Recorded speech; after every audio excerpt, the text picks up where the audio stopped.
Okay. Hey, welcome to Garblag Games. We are playing Delta Green tonight. Session 2 of our Viscid operation, or Operation Malta is what it's actually called, but the adventure is called Viscid. Uh, for those that didn't see the warning, this is a game that does, in fact, have the potential for some really graphic horror moments and also some sort of mental health issues that might people might not like too much. So just keep that in mind as we play. Uh, it wasn't too bad last week. We just had a crow with some thumbs. That's basically it. But we'll see. Yeah, we'll see where it goes from there. Let's just jump right in, do some introductions, introduce your characters, anything like that. Anything you got to plug, do what you got to do.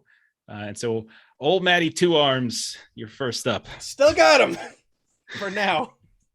For now. Yeah, I'm playing Jason Rutledge. Is that his real name? Who knows? Evan's on this hunt. We'll find out. Who is a DEA agent, and he's got some hardcore little man syndrome. He's a little dude, but he's quite charismatic, so he uses that to his advantage wherever he can. And what I got going on, you can find me here playing this every Thursday night. You can find me on the Free League Twitch channel on Sundays running Alien, except for on Canadian Thanksgiving. And Tuesdays over on the cracked up Megan with that. Tuesdays on the Sirenscape channel now, running Call of Cthulhu with some of these wonderful people. Yeah. All right. We'll do some more character. I have some character questions. I'll get into that in a second. Let's just go through the basic intros first. And then we got Megan, Dr. Raleigh. Who are you? Well, I'm Dr. Lucy Rowley. She is a doctor, obviously, who works for the CDC, specializing in pharmaceuticals. Did not realize she was going to be a spy. Went into last week with the anticipation of investigating some crazy shit, and found out that she's with some individuals that she perhaps did not know their true intentions at the beginning. So calamity ensued, and hoping more of that tonight. Yeah, indeed. Dr. Lucy Raleigh is what we would probably call a Delta Green friendly. So like not a full agent, but a friendly, meaning that you've likely encountered them at some point in your past. Maybe you didn't know that. Maybe it could have just been somebody claiming to be part of the DEA or the CDC or whoever. But something you did during that op kind of got the attention of somebody. Maybe you said the right thing, or you didn't say anything, and that was probably a good thing. And so now you have the opportunity now to possibly actually become a full-fledged member of Delta Green. So yeah, we have, and you're also from the Pacific Northwest, which is perfect because that's exactly where the operation begins. We'll see if it ends there, but that's where it certainly begins. All right, bottom row, we're missing Aaron tonight. Aaron is currently conducting a real Delta Green operation, so he'll be back hopefully next week. But instead we got Evan sitting right next to him. Evan, who are you playing? I'm playing Jay Renfro, also known as Ryder. He is a computer scientist for the FBI. Like I said last week, he looks like he's from Sons of Anarchy.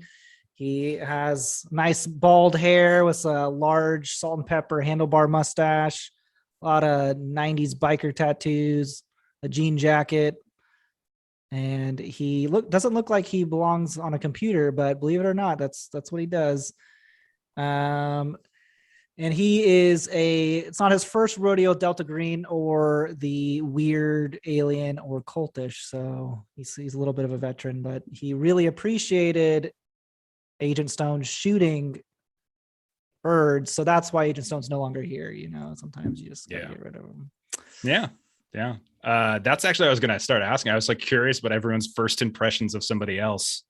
So would you say that Ryder has is it an actual positive first impression, or is it just say like, I can't believe you're firing guns in a suburban neighborhood? Like what was more of that? Yeah, I think he knows that we're supposed to probably make as little of a footprint as possible and just get to the answer of what's happening rather than, making a big show of it. So I think he's a little bit flabbergasted that we are announcing our presence so openly to everybody.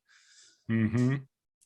So you've got I think Ryder and Dart both would know that the gunshots probably in drawing attention of the neighbors, kind of bringing the cop out. The cop mentioned they're shooting crows on the radio. That could be a problem. Might not be, but could potentially be a problem depending how things kind of shake out. Doesn't mean you have to take everybody out, but you just maybe need to concoct a pretty convincing cover story or something like that. Okay, we've got our last agent. We got Jeremy Jones. What's going on, man? Yeah, I'm excited to be playing Llewellyn Forrester, who is Army Special Forces, whose real fake name is Rex Dart. He's been dealing with the absurd things of this world since he was in high school, because he survived a previous campaign of Jeff's, which is with both arms, even. With both arms. Yeah. Best part of that was when I still refer to it now as Temple of Dooming. It's become a verb. Like whenever you reach into something or someone's chest and pull out their heart, you did that to a robot dog. So it was awesome. It was pretty great. Plus, we also had a very large meat creature who had sentience, so that was always great. Things from the Flood, one of those free league games that Matt keeps talking about. Okay, so let's get into this. This is a very strange Star Trek episode. This is like probably in between Voyage Home, and the fifth one that no one really likes. But we'll dive in. All right, so. Quick summary. I'll try to get into a quick summary. It's 2016. That's the year we're playing in. It's October. You all got activated on October 2nd, which was a Sunday. You were all doing various things in your lives. Some of you were helping with child care. Others were speed dating. Others were getting possible signals from like some kind of blinking radio tower that clearly was telling you something. But nonetheless, all of you were activated. You were sent to Mill Creek, Washington. A couple of you, those of you that are actually a part of Delta Green, you had to make a stop in Seattle at a dental office, ?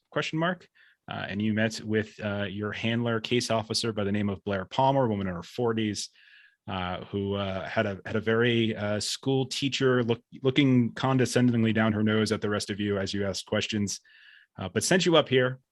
Because apparently Dr. Tybalt Greaves, who was a retired geneticist, was found dead in the driveway of his home. And shortly before dawn, a newspaper delivery man had come to his house, located, saw the body, called the police. Police also then found a second body inside the home, which was Greaves's live-in, much younger girlfriend, who was also dead. Now, that on its own is probably not enough to get Delta Green's interest, but as the investigation progressed for local police, something strange happened. Tybalt Greaves's body suddenly dissolved, and as they were looking at it, they were just watching it, and they have time-lapse images of the body just dissolving, leaving only the hand and both his feet intact. Everything else just turned to this sort of blue-black residue right then and there. That the remains of that body and also Amanda Griffin's body were taken to a medical examiner nearby.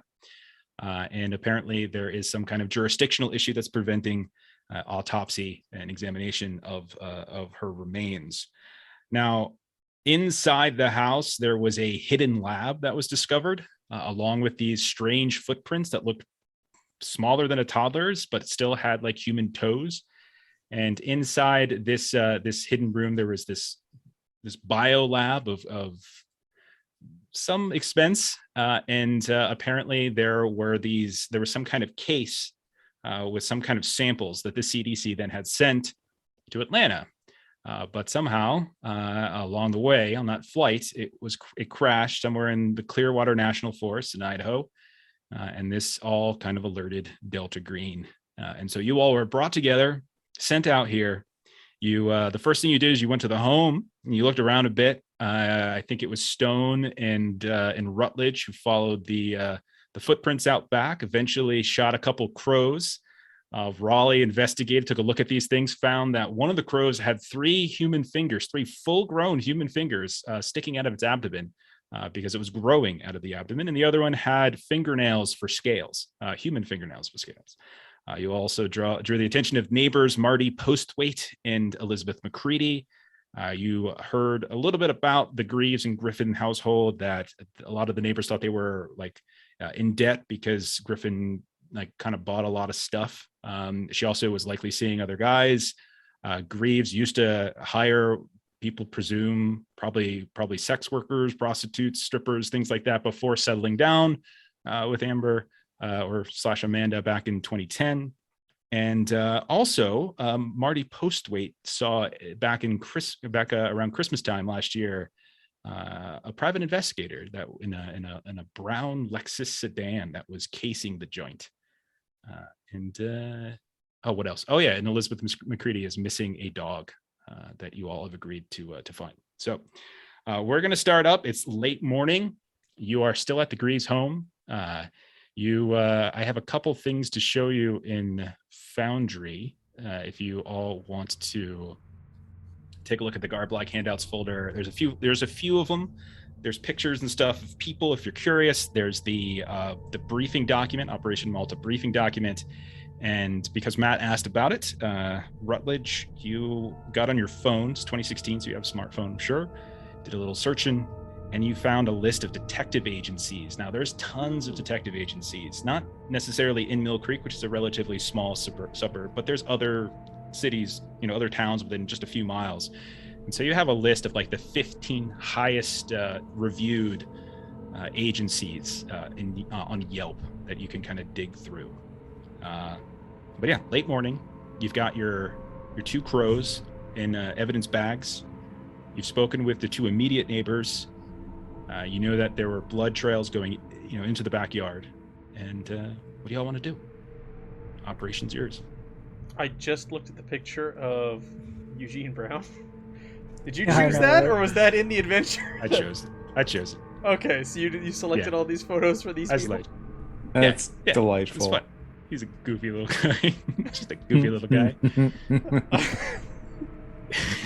All right, sorry, I had to ask that because I opened it up as. No problem. Okay.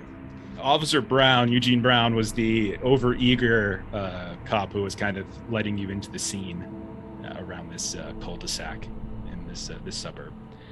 So yeah, what do y'all want to do? It's the fun part of Delta Green. Just open. What do you want to do? All right. So have we done everything we want to do here? Except for find the dog. Well, no. Do we really want to do that? What if the dog has goo on it? It's a goo goo dog. What was the time frame on since it went missing? It's been missing since yesterday. It's possible. You're talking about Estes, the kind of, it was a King Charles. King Charles Spaniel. Thank you. Oh yeah, there's a missing dog poster too. I mean, that's not a particularly big breed of dog. Are there any signs maybe it could have dug under the fence and gotten in here? I mean, the crows were already affected. It's not unfair to worry about that. Could be loose goo dog, Can we see if there's any like signs of goo in her yard or any like something like that where we could maybe get an indication that could be, because if it's just a lost dog, I don't think anyone cares. But Dart and Ryder, since both of you brought this up, both of you roll search tests. Roll search as you're kind of just given a quick once-over of Elizabeth McCready's home, or at least the perimeter of her home. Does this game have luck or it doesn't have luck? It does have luck, but it's just a 50-50 roll. It's different than search. Oh man, I'm not good at this. Oh, I'm not good either. Old Rutledge is there with you if you want to ask him to help, because he is standing there in the doorway. He's all right at search. Yeah, I don't see anything. Just what kind of dog was it again? King Charles. King Charles, right there in the poster. No, I know. That was him calling out as an excuse to call over. No, that's McCready calling out. It's right there in the poster. You said you're gonna find it. No, we don't got time to find no dog. Let's get moving. Wow, you seem to be just as useless. You see no signs of goo or anything else. No signs of bloody footprints, anything like that you can notice as you do a quick once-over. It's a misty day. It's not raining, but there's a little bit of there's a mist in the air. It's in Pacific Northwest morning, but yeah, you don't see any clear signs. Just a quick once-over now. We're wasting time. Let's go. Yeah. What do you mean? Let's go. Where are we going? I'm going to the coroner's office, naturally. I'm going to go look at some computers. Very well. Do you want to All right, so if you pop on your phone, Dr. Raleigh, you would see that the county medical facility is in the actual local Mill Creek police aren't necessarily close to one another. It's a little bit of a longer ride to get to the medical examiner's office. Mill Creek's not that far away, but all of this stuff is within like 20 minutes, like 20 minutes of where you're at. So it's not like a long drive, but slightly different places. We can send the dart with the doctor. That way, some supervision, because she has a loose tongue about where she belongs and everything. So maybe we keep it under wraps. All right, I'll go Team with D&D. Yeah, I'll go with the little one, the Hobbit. Excuse me? Where are we going? I gotta go check the computers. I gotta go see what they had here. I'm not Clearly, gonna look at computers with the dirty one. I'll go with the doctor also. Okay. I'll take By Agent himself. Stone. Oh wait, I don't know where He he can went. go with you. He'll come with you. He'll be like bang bang, just shooting crows left and right. I don't Just wanna getting a couple pick it up. extra. He's just shooting computers. He's shooting monitors. Is he just basically throwing just the dead Yosemite crows Sam up in when the air, Eric's not shooting here? it. I think we can do whatever we want with his character, right? We can just Nice. He's just, yeah. Okay, so we'll say Stone goes with Ryder. Sure. That makes sense. And then the three of you are going to go to the county. Okay, so you guys, we'll say you have two. We didn't really get into the details of it too much. Sometimes it's important, sometimes it isn't. But we'll say you have two rental cars, and you're kind of split into the two. I have a 2010 Volkswagen Beetle. Thank you very much. Lime 2010. I'm writing it Color- down. What color is it? green. Oh, naturally. Of course. Okay, I've now It's written festive. You like that car? Doctor. I just feel like Lucy would have that car. Okay. So Raleigh gets into her lime green 2010 Volkswagen Beetle, pops the locks, opens the door, and there's Rutledge and Dart, who have to now climb into that car. Do we have rental cars? Do they give us No, I'm taking the rental car. You guys go ride in the lime green Beetle. We've got two rental cars. I'm taking a rental car. I'm not Okay. driving in that. All right, fair enough. Okay. Okay, well, So- if you two are both taking rental cars, I'll comically squeeze in. Unless you'd like for me to drive, ma'am. I'm an excellent chauffeur. Well, I appreciate that, but nobody touches Esther. Oh, Esther, you named your car. Did after my late grandmother. I respect that. I can't even explain how much I respect that. Cars are important. Thank you. So pop in. I'm so Okay. glad I'm not in the car with them. I know. That should be interesting. Oh, wait, before we go, should we not have a debrief with the cop? Make sure that... Who? Brown? Yeah. Brown doesn't need to know anything. He's already said too Yeah, much. why- He tried speaking to the morning news. I mean, like, maybe Stone can give, like, he told that one lady to call her. Like, maybe we can give him our information so he can contact us first if something comes up. That sounds better than us talking to him. Yeah. Officer Brown. Yes, sir. Can I do something for you? Sir, it has been just an absolute pleasure meeting you and working with you here on the scene. Now, you understand this is a sensitive situation, but Of course. Yeah. we Yeah. look forward to working with fine young men like you. And if you see anything, hear anything, make sure you call us first. Okay? We're gonna hand a card to you here. Even before my chief, sir. There's gonna be things here that it'll help us to help you. I don't know if Chief Crannell would be too happy with that, sir. He's a nice guy, but he prefers to be kept in the loop, sir. Oh, I understand. I mean, that's all we want for you is we don't want you to misreport anything or maybe have anything misrepresented in a way that could cause you a headache down the line. Roll a persuasion test. Oh, no. You got it. I do Oh, not. okay. Close. Okay. Rex is a very friendly person, but he's not convincing. He's got to can I- get that smarmy face. All right. Step You in. want to jump in, Matt? Yeah, Yeah. I go, Brown, you want to be stuck here with assignments like this, watching houses of old people who gossip for the rest of your Well- career, or do you want to move you want to move up the ranks? Well, yeah. I mean, yeah, I want to move Okay, up the well ranks. then you need to hitch your cart to the right pony, all right? And that's not Sure. the chief. You know there's more going on here than meets the eye. You know that Dr. Raleigh's with CDC. You know, there is promotion potential here with this case. You work with us, you stick with us, you help us out, we'll help you out. You think this is like terrorism or something? I can't say right now, Brown. What do you think? I think it's like terrorism. Well, I mean, the FBI is here, the CDC is here. That's like DHS starts showing up. I mean, you know clearly. What? I can clearly see that you have good instincts. You have a good head on your shoulder. Okay. You're made for this. Roll persuasion, and I'll tell you that was really convincing. So take a plus 20 on that. Okay. Oh yeah. He's like, okay, sure, but just a point of advice. Just keep my chief in the loop. Yeah, of course. And don't tell him I. Listen, tell him I didn't. What? Tell him what? Nothing. Okay. All right. I got you, sirs. All right. You guys know where you're going. You know how to get to you get there. It's kind of there's a couple strange turns. You guys need a place for lunch or anything? You just let me know. You just anything you need. Thanks, Brown. Right. Just ignore him and get in my car and drive away. Bye, Doc. And you guys drive off. As you're driving off, who's got high alertness in the group? All right, 51. So Rex, you would see this. 44. 50. I don't know what that is. 51? I think 40 or above would probably be good here. Okay. Those of you with 40 or above, so everyone but Dr.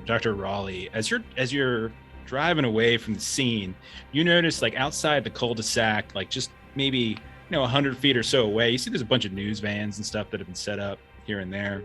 And as you're pulling out, driving, you're just seeing people click, taking pictures of your car. You see a couple people are like kind of trying to wave you down, and they've got they've clearly got microphones in hand. There's camera crews that are coming up as well. They're reporters, and do you guys push past? Do you just drive past them, ignore them? Do you stop? What do you want to do? I'm gonna go to Rex. Like, should we stop? I feel like we should inform the public. Like, I know everybody else is kind of hush about this, but I don't know, something. So your heart is definitely in the right place, but at the same time, there's more idiots than there are a-holes, if you'll forgive my language. Fair. And sometimes idiots will take a shred of information and do crazy things. Not everybody can be, Dr. Lucy Raleigh. Well, that's obvious. Very well. We'll pass through, and I'll roll down my window. Everybody out of the way! Coming through! And so as you start shouting, people like the cameras are in your face, like they're kind of pointing down. They're like, "Hey, what the hell are you trying? We're just trying to do our jobs here." It's like the car kind of, and you just keep going and going and going. Who's got the evidence, by the way? Who took the crows? I would assume assuming the that's what doctor. Yeah. Okay, just making sure. Okay. So I think the closer ride is the Mill Creek Police. So Ryder and Stone, you arrive downtown Mill Creek. You find the very small police station, not very big at all. You imagine there's not too many people who actually here, but you also know that like the sheriff's department is right down the street as well, but doesn't seem like they're involved currently. But you go inside. There's kind of the desk officer out front. See you come in. Agent Stone's behind you, but you're up front. You're a biker dude, and they see you coming in. They kind of stare up. And they're like, "Can I help you, sir?" You got any of that evidence that was found at the scene out there with the FBI? You're with the FBI. Yeah, I'll flash my badge. Oh, yeah, just 1 second. And he kind of gets on the phone. He's like, hey, detective, we've got a FBI agent out here asking about the Greaves home case? Can you some? Okay, thank you. And so like 2-3 minutes later, you see a woman come out from the back, and she's got like, brunette hair kind of just above her shoulders stuff. She's kind of short, wearing like this pantsuit. She's got a badge on. You can tell this is probably a detective. And she introduces herself, and you're like way taller than her, and she's just kind of looking up at you. It's almost comical, the difference in height. And she's like, I'm Detective Dunser, Emily. You can call me whatever you like. I don't think I met you when they first arrived. I just came late. Yeah, I'm the computer guy. Sometimes takes us a little bit to get there. So, okay, computer's not going anywhere. Doesn't have legs. You know what I mean? So it's all right. I just came to pick it up, do some work on it, help out the case. You know the drill. Oh, sure. Okay. You want to look at? Well, yeah, we've got some things in lockup currently. Okay, yeah, come on back. So she starts escorting you through the station. And again, very small station. You see there's only a handful of other cops. Some of them are in uniform, some of them not. But she takes you back to what looks like an office, and you go inside, and she's like, yeah, just go ahead and have a seat right there. And you see as you walk in, there's like this little the name of the person on the door says Chief Crannel. And she just has you like sit down there. Yeah, just 1 second. And she's like, hey, anyone seen Bob?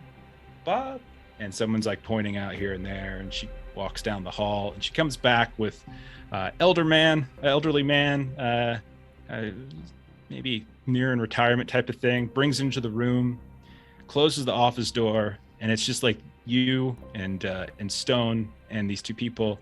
And she's like, yeah, Chief, this is I'm sorry, what's your name again? Jay Renfro.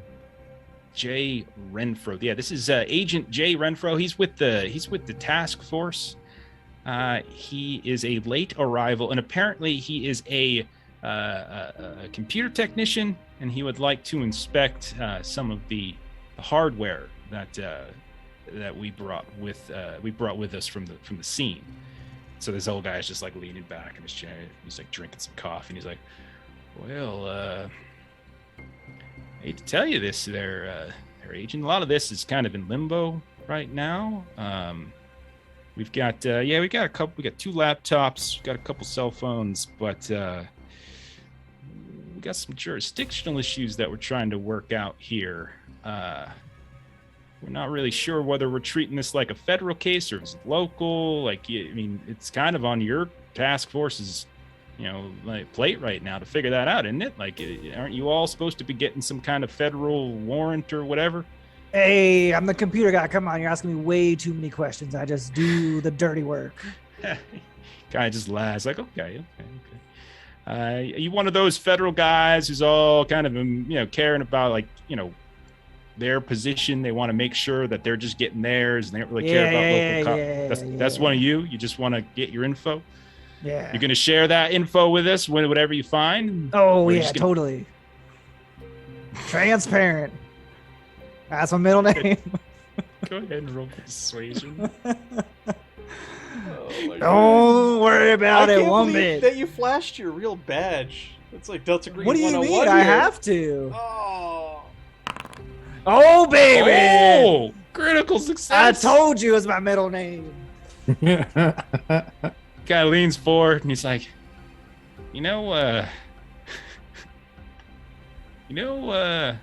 something I like to cut your jib there, Renfro. Just straight shooter. Don't really care too much about the red tape and all that. Okay. I tell you what. Detective Dunser here will get you access to the materials, but you look at them right here. You don't take them with you. They stay on premises.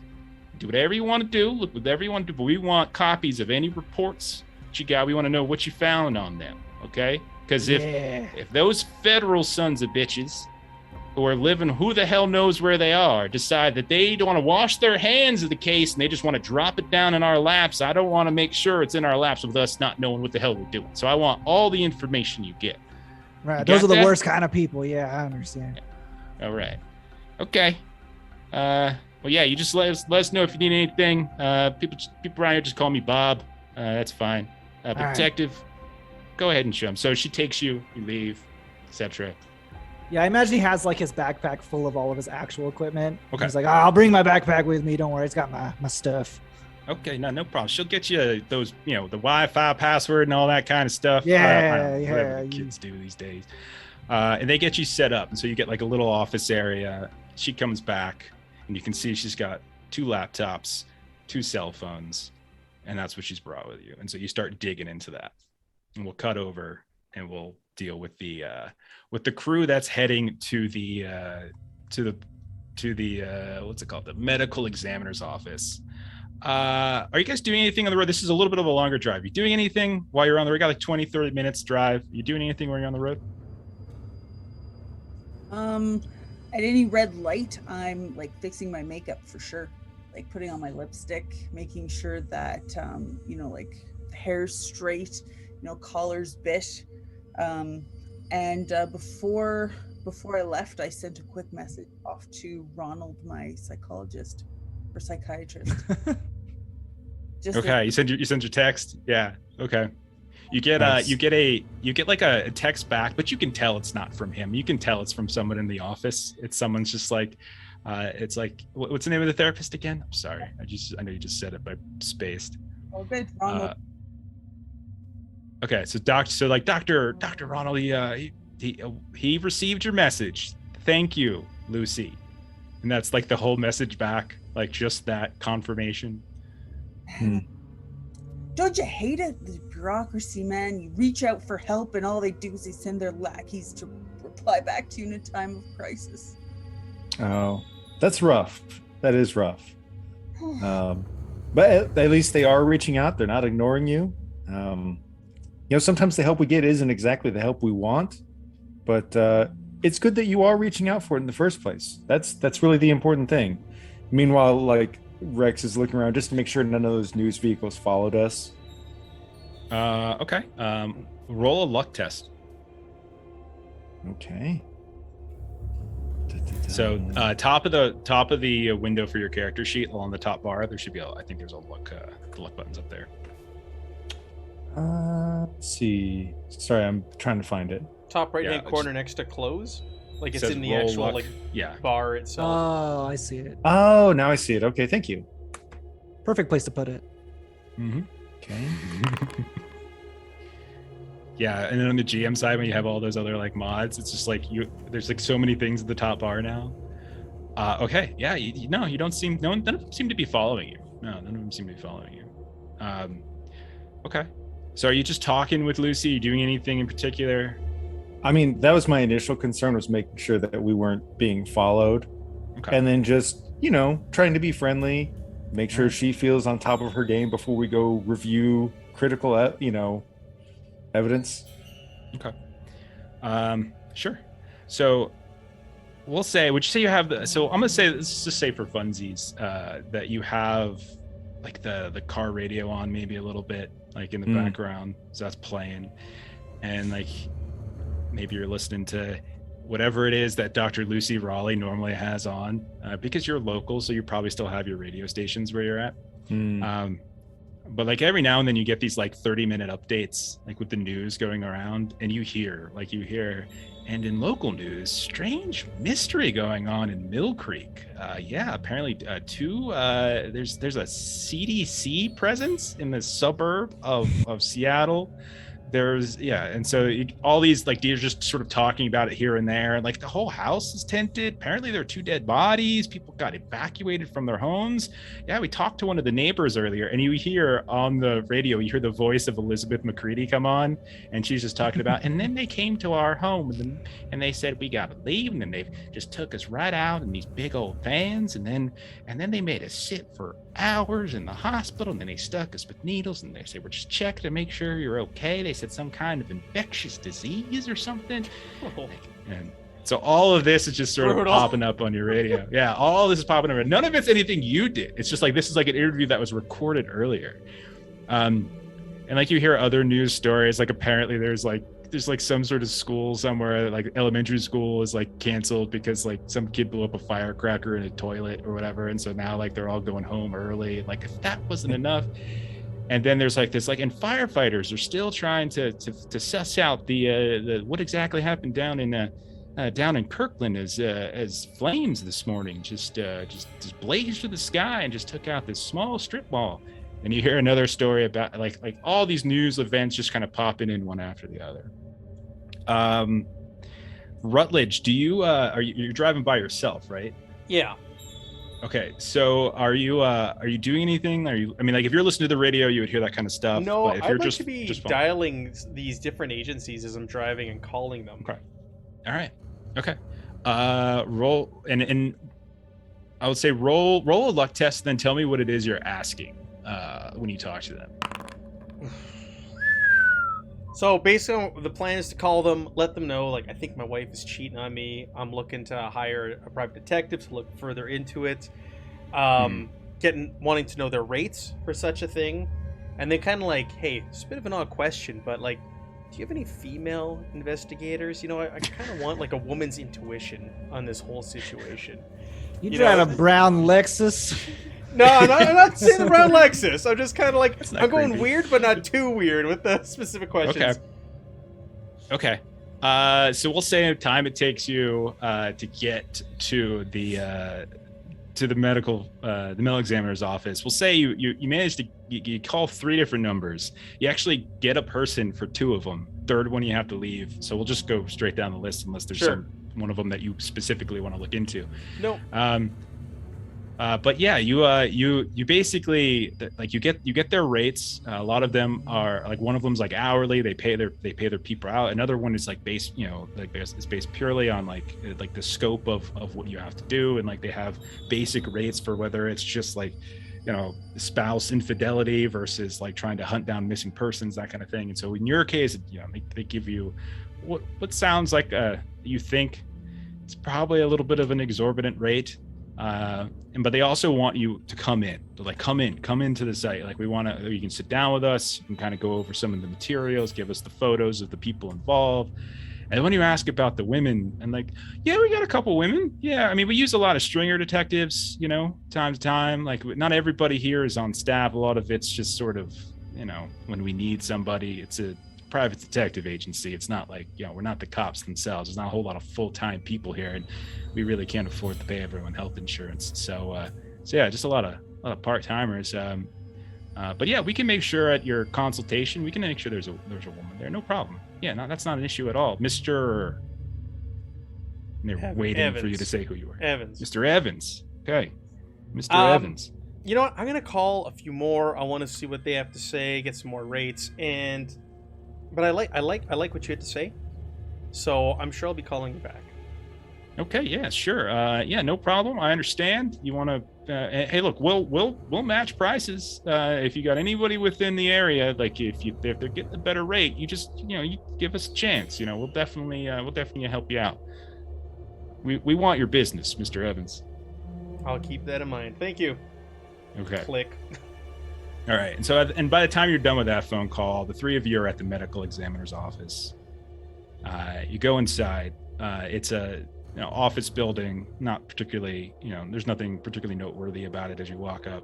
You go inside, there's a handful of other, connected offices here and there, but there's one sort of central building.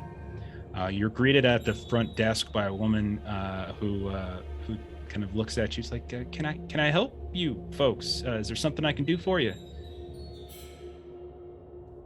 Absolutely. Who am I speaking with? Oh, me? And she kind of points to her name tag. I'm Janice. Hello, Janice. Well, Hi. First off, I wanted to say you look absolutely stunning today. I mean, they're just scrubs, but thank you. As somebody in the medical field, I know how difficult it is to rock scrubs. And she's like, well, that's true. And they get messy all the time, Well, yeah, thank you. You're in the medical field. Oh, are you? I'm sorry, we're not actually hiring right now. If you were. Gosh, I'm so sorry. Here I am. It must be a Tuesday. Holy Dinah. No, my name is. She hesitates just a moment. Dr. Rowley, and I work for the CDC. Although, Oh, yes, absolutely. And actually, I was wondering if you could help me. My supervisor, Director Roberta, Dr. Kane. Dr. Kane, absolutely. Yeah. Had said that you folks could help us out. We're on the special task force. These gentlemen and I are on the special task force. You know that like crazy thing that's going on that hearing on the radio? You know that house that's got like the tension stuff? We're that task force. No. Oh my god! I look no. over You at wanna Dart, say anything? like with You a have like to go through what that the whole fuck thing and you look. don't say anything? Rex just keeps looking over at Rutledge like, are you gonna talk? It's comically Why did missized. I leave you guys with her? Oh god. Oh jeez. Are you two doctors as well? Are you with the CDC too? Yes, I'm a ma'am. chauffeur. We're with the CDC. I'm not a doctor. No, I'm an agent. Okay. With the CDC. You get a chauffeur? They give you a chauffeur at the CDC? I thought it was a government agency. Where do they get the funding for chauffeurs? It's a government agency, but little does anybody know that there's special perks nobody talks about. Chauffeurs. Dr. Rowley, I think that's enough. You've said enough. Very. Don't. Well, Excuse me, sir. Excuse me, sir. That was a little rude. We were talking. She gives like a real dirty look over towards Rutledge now. I look at like Rowley like hurry this up. So the taxes that go into paying for government transportation, sometimes like people don't like talking about that. It's a touchy subject. Like we get so many memos on it, and he gets the tail end of that. So sorry. Okay, that's it's fine.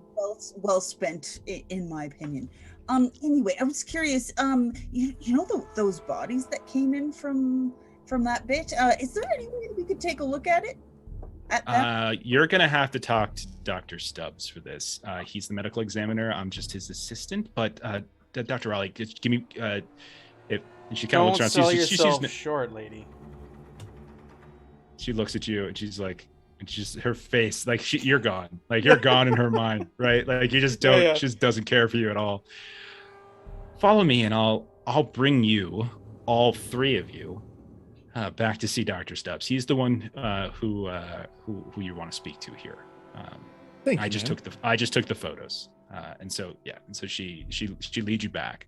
We'll kick it over to Ryder back at the police station. So you've got two laptops, one of which you can see has like what looks like this giant like sticker on it that looks like it's you're not sure exactly what it is, but it looks like just some kind of like comet shooting stars, like bedazzled in some way. And you've got this other one that's just this pure black. It's kind of heavy duty. You just looking at it, the hardware itself seems pretty up to date. But Detective Dunster kind of like leaves you to your work. So you've got like the whole office by yourself, but Perfect. there's windows. So it's like you could do the whole close the blinds thing if you want, but you have some sense of privacy. Yeah. So what I'm going to do is in the laptops, I'm going to remove the hard drives and replace them with ones that I already have. So I'm going to take it later. And then for the phones, I'm going to get extractions because this is what I do for a living. So I'm going to get extractions of the data. So I'm going to leave the phone and just get the extraction. I'm going to do the analysis later. So the phones aren't going to be touched, but the laptops, I'm going to switch hard drives. And then it's up to them if they think I did it or not. But so you replace the hard drives, and then what are you doing with the phones? I'm just extracting it so I can do like analysis on it later. So I'm getting like the data out of the phone, but I'm not going to do anything like in-house. Okay. Okay. So you don't want to look at any of this here. Like technically you just want to kind of collect the stuff and then bring it with you. Yes. Okay. Roll a computer science test, just to make sure you don't goof anything up. Oh goodness. Okay. My best roll. Wow. All right. As far as you know, you managed to extract all the data from these phones, and you're pretty sure you were able to get the hard drives out cleanly. that without damaging them in any particular way. How long do you want to wait in here? Because this probably wasn't going to take too long relative to No. like trying to break into these things and learn them, etc. So Yeah. how long do you want to wait in here? I will probably, I guess, maybe I'll put one of the hard drives I'll use. I mean, this sounds so dumb because I'm like saying what I do. That's fine. I'm taking your word for it. So go for it. I'll put in like a write block and I'll use my own laptop to like look into it. Okay. Do you want it to be the bedazzled looking laptop, or do you want it to be like the heavy duty one? Okay, so you go into the heavy duty one. Sure. All right. So that way it looks like I'm doing something and I can at least kind of get a glance at it. Okay, so you do want to do kind of like a cursory look at stuff? Yeah, I want to look at like file structure, or if he has like, one of those idiots that says like a folder that's like blue goo. Or like genetics, like some sort of, yeah, I got you. I get what you're saying. All right, so you're diving into that one specifically. Okay, you start digging through this laptop. You do not see any folders labeled blue glue. And I mean, you probably take a good half an hour, 45 minutes to go through some of the folder structure here. And most of it is pretty benign. There's actually a lot of hard drive space on here. You think it's probably more machine than it seems to be what he uses it for. It's got a lot of like just sort of basic software here and there. You do notice that you didn't notice a couple of things that sort of stand out to you is that he does seem to have like tax folders where he seems to save almost in a very meticulous way, like tax data, just going back years and years and years and years. Like he's just a guy who just collects his receipts and he stores them. So you can dig into that potentially. And then he's got a folder that has to do with like that you see it labeled. There's just this patent paperwork as well. And so those are probably the only folders that they're not like suspicious in themselves. It's just like they're the only ones that don't look like standard default Windows installation folders. But you find those two. If you want to dig into those some more here, you're welcome to, or you can like just save it, make a mental note and do it somewhere off site if you wanted.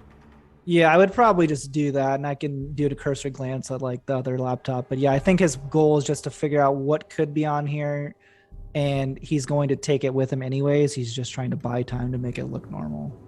Okay. And then the other one, if you kind of do the same thing and just kind of do a cursory look, this one has like when you turn it, when you kind of get the hard drive on, like you kind of put it up and it's like filled to the brim. See, there's tons of photos on here. You can see that like there's like the browsers, like the desktop itself has like 100 shortcuts on it. And like there's like the browser opens up default, so like Facebook landing page and everything kind of auto saves, and like you're logging into what appears to be Amber Griffin's social media, like her Facebook specifically. You also you looked at, she's got a lot of like bookmarks to various like shops online here and there.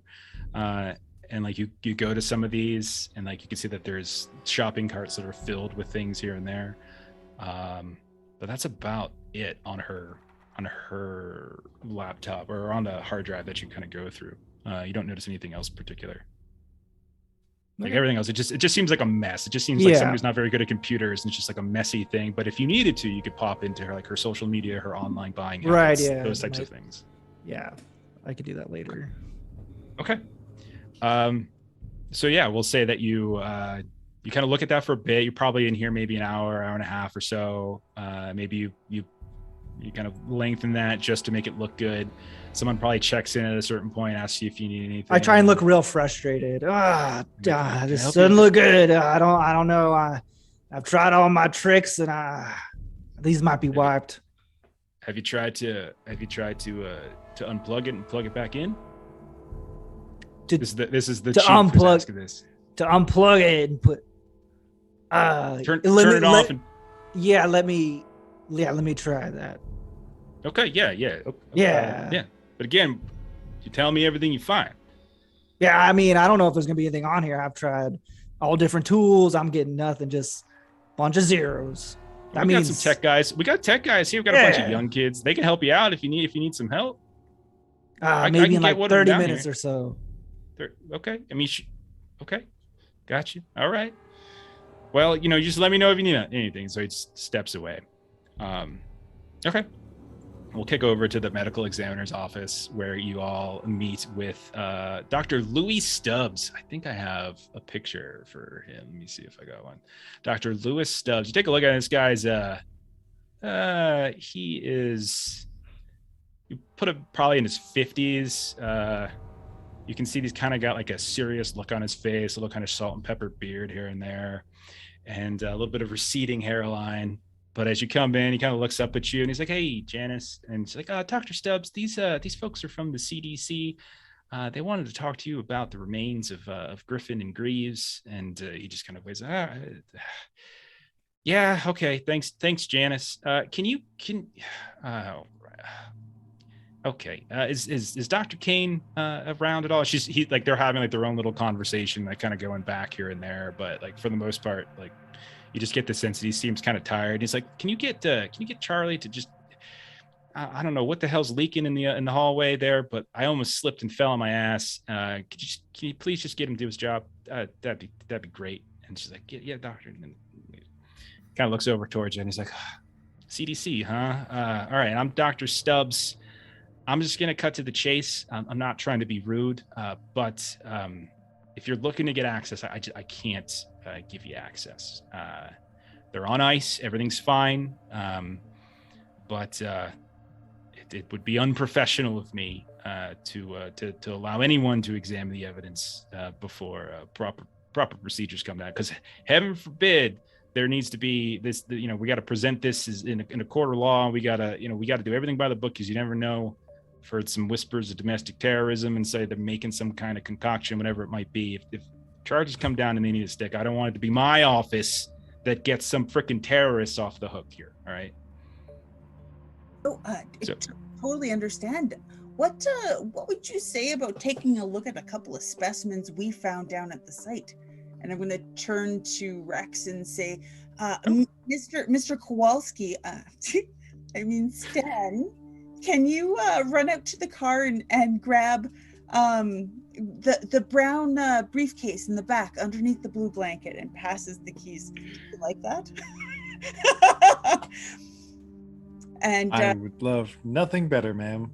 Excellent. And kind of, she's turned her head and she's taken off her wedding ring in the same sentence and pops it into her breast pocket and turns. Oh.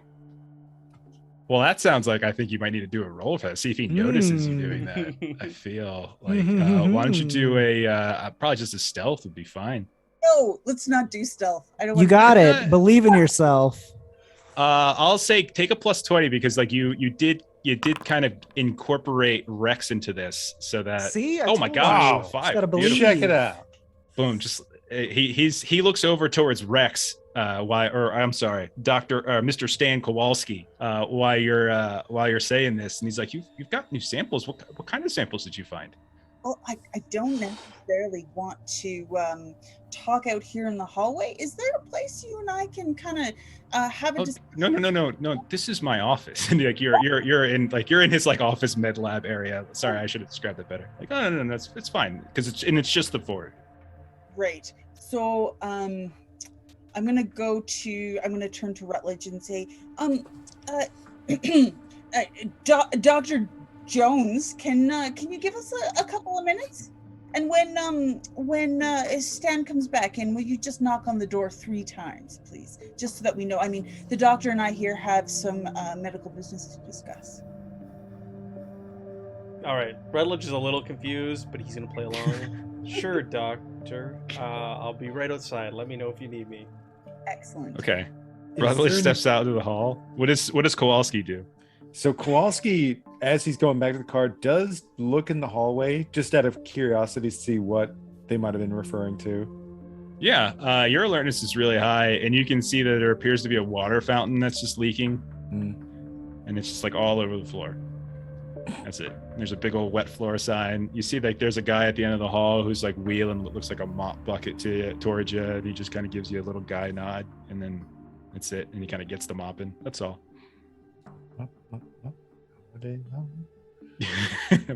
Long question. Okay, so do you go get the samples then? Yeah. Okay, so you go and retrieve the samples. So like while he's got you alone, Dr. Raleigh's like, I gotta tell you, this case, and you can see like for the first time he's got a little smile. This case is wild, right? Like normally I'm just getting like car accidents and stuff in here, but I mean, I don't want, I'm not trying to be like, I hope you understand, like just professional interest here. Like these kind of cases don't come along. I mean, the guy dissolved in his driveway. Like I assume you've seen the photos, right? I have. It's been absolutely bananas. I got called down to this lovely town, by the way, this morning Thank you. to take a look, and it's just been absolutely bananas. I was like holy smokes, everywhere. Like I personally have never been a part of this, and she reaches over and brushes some stuff off of his shoulder, right? Like I'm sorry. I didn't of mine. I'm dreadfully sorry. I need new shampoo.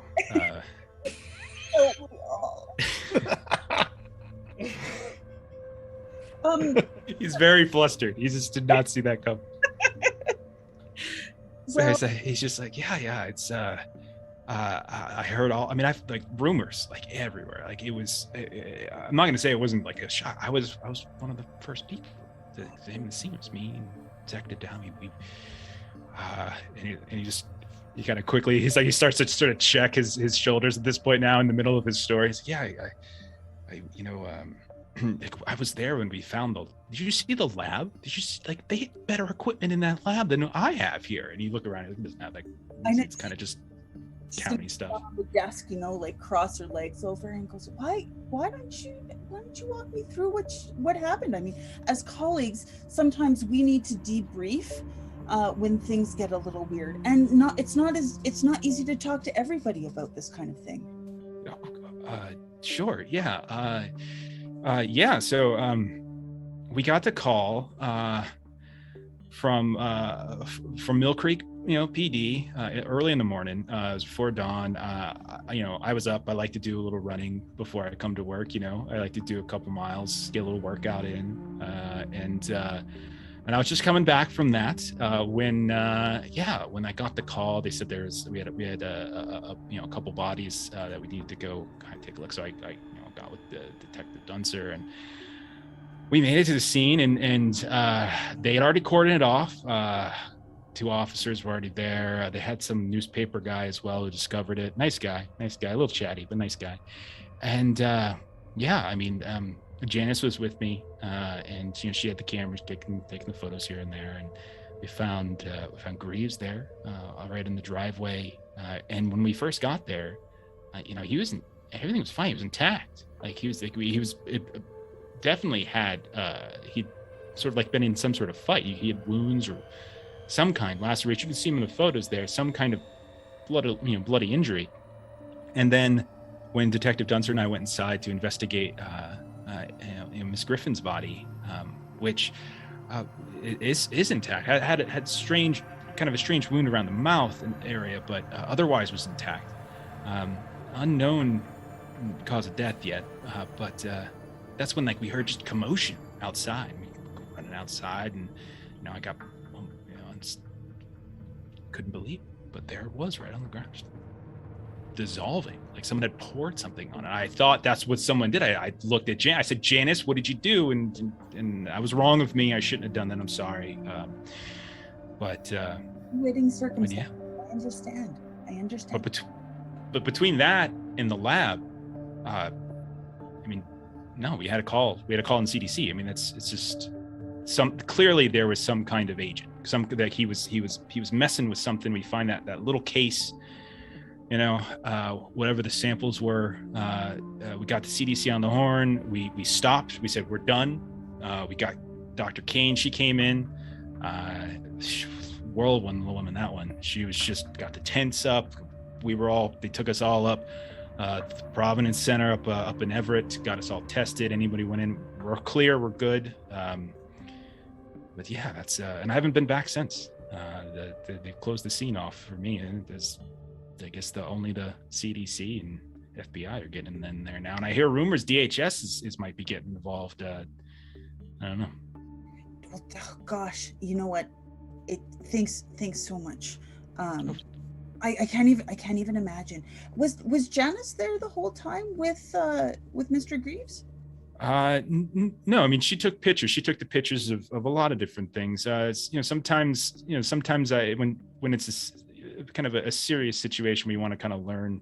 We bring in the photographers, and the cops have their own as well, but we do it too, and a little bit just evidence technician stuff. It's you know how it is. But she took some of the other pics too. She took the pics of the blood. There was the blood tracks by Miss Griffin's body here and there as well. And then we rode together.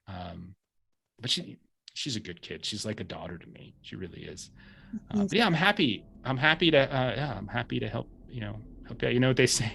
He gets kind of funny, like, I've shown you mine, as they said, and he kind of realizes, like, oh, kind of gets very awkward at that point and doesn't really finish the sentence.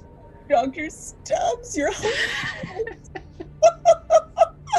well, as soon as my chauffeur comes back, absolutely, I'll show you mine, as you said.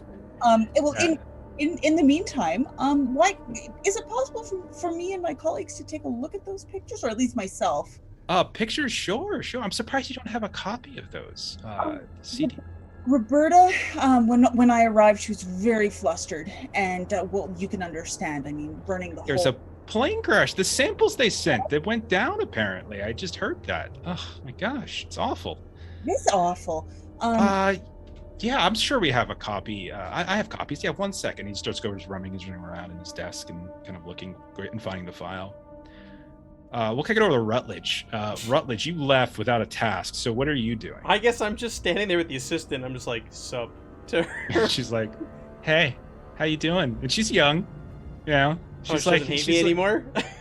No, oh, that's right. Yeah, that's right. She I hates forgot. Me. Janice hates you. I was trying to antagonize her. That's right. I so totally forgot. like, I remember one of your motivations was like new romance. Yeah. No, I'm just going to continue antagonizing her.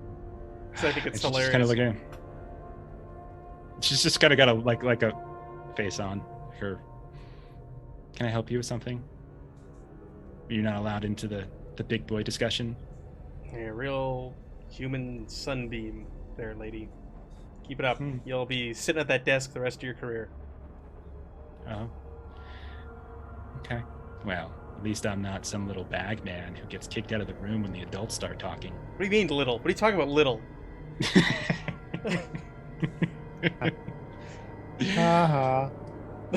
Okay. So you see They'll just Kowalski go back and forth until Kowalski comes back. Okay, yeah, so they're insulting. I think Kowalski comes back in carrying the sample case.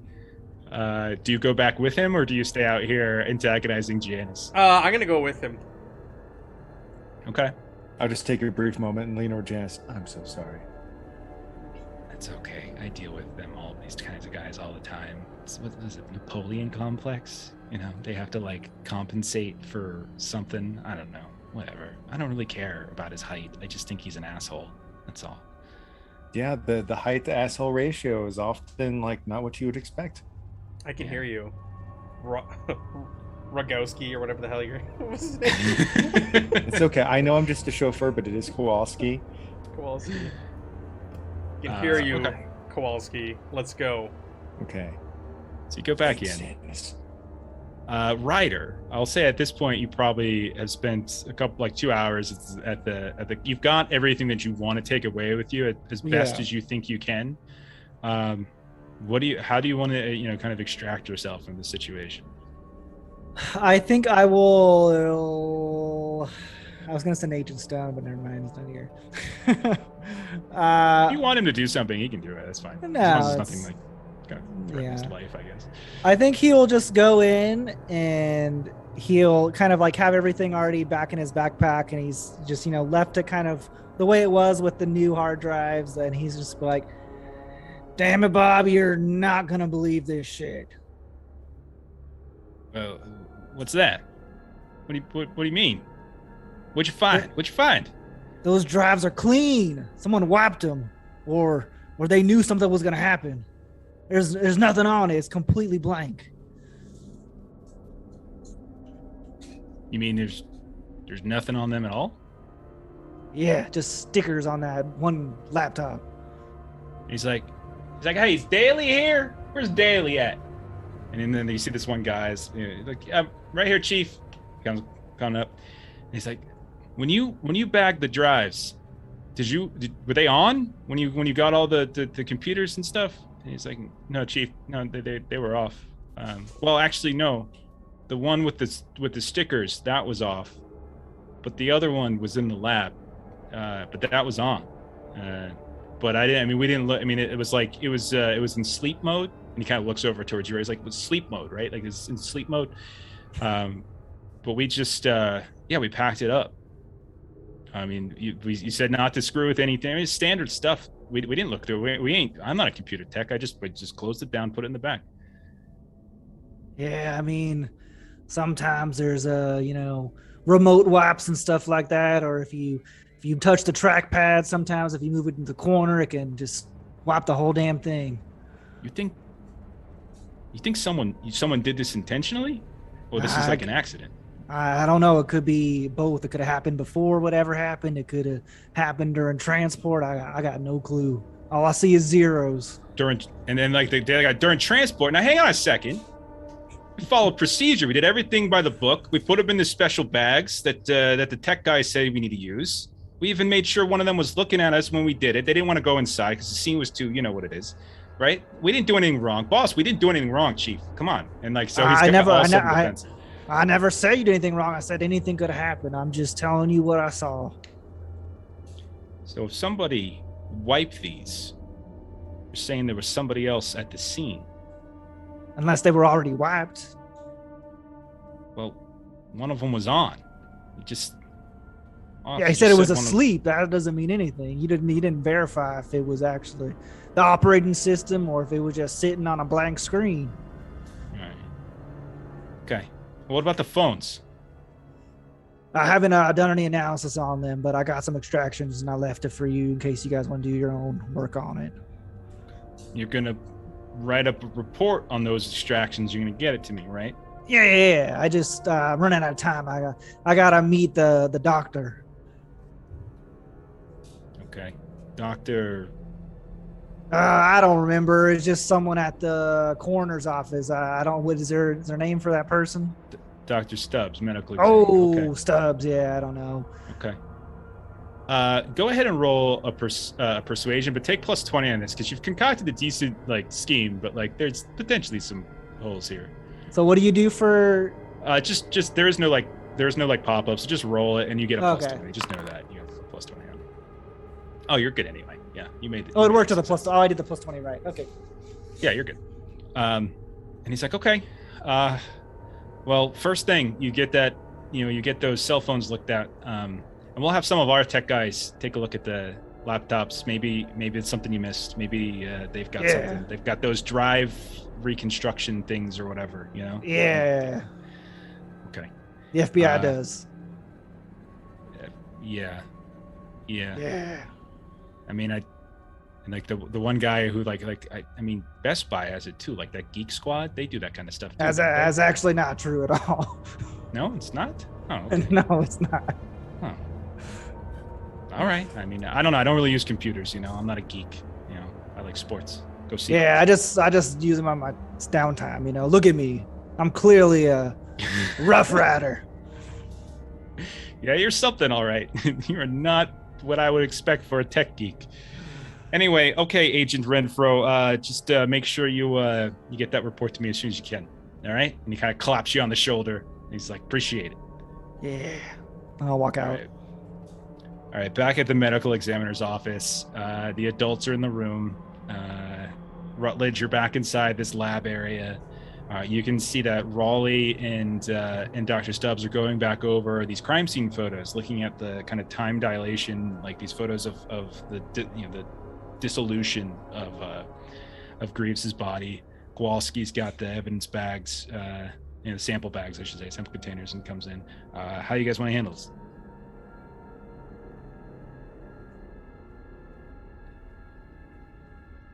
Holly, it's still your show. I'd say I want to stand back and I want to observe. I just want to take everything in. I'm watching Stubbs. I'm watching Stubbs closely, and I'm just kind of examining him. I want to read him, and when he sees whatever he sees, kind of scan the room while we're in there as well, see if there's anything of importance that we may need or want.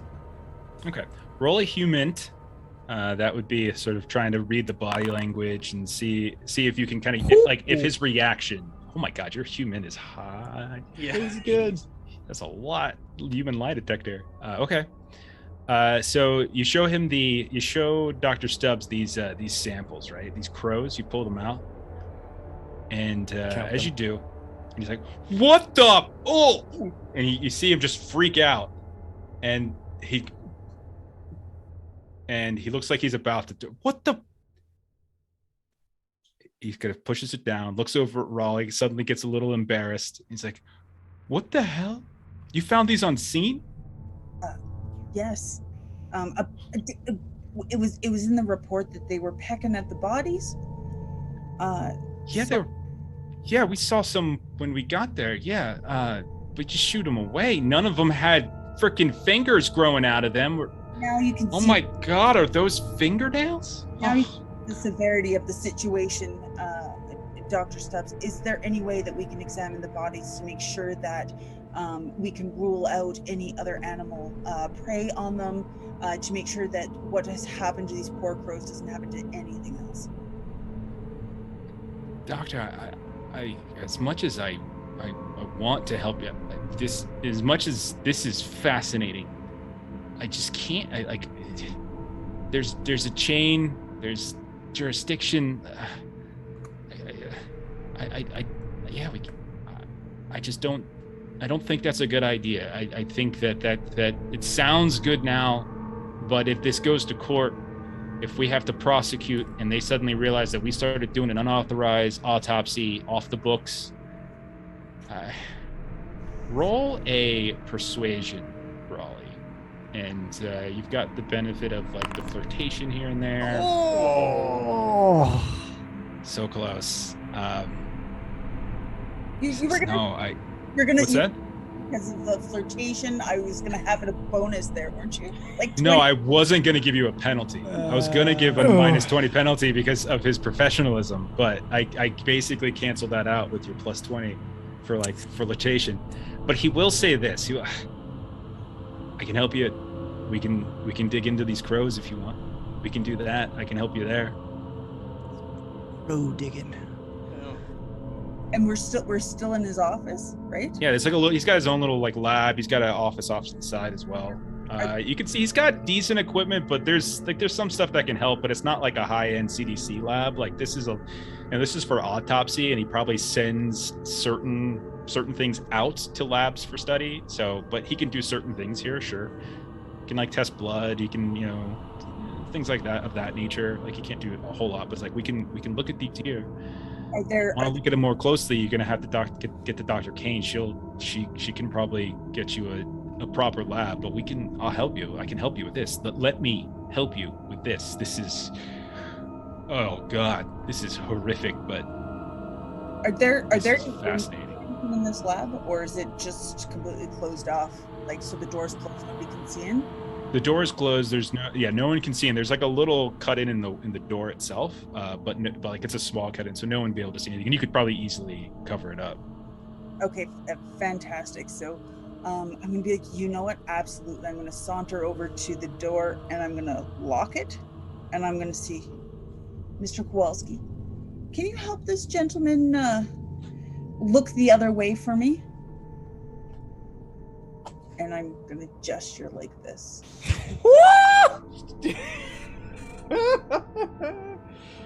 Oh, Kowalski, knock him out. I was gonna try and get Kowalski's attention also, and like motion to knock this guy out. But so I'll give you by the way just to before that happens, the humint roll, by the way, he seemed to have a genuine reaction of disgust, and then quick shift to embarrassment, and then utter fascination.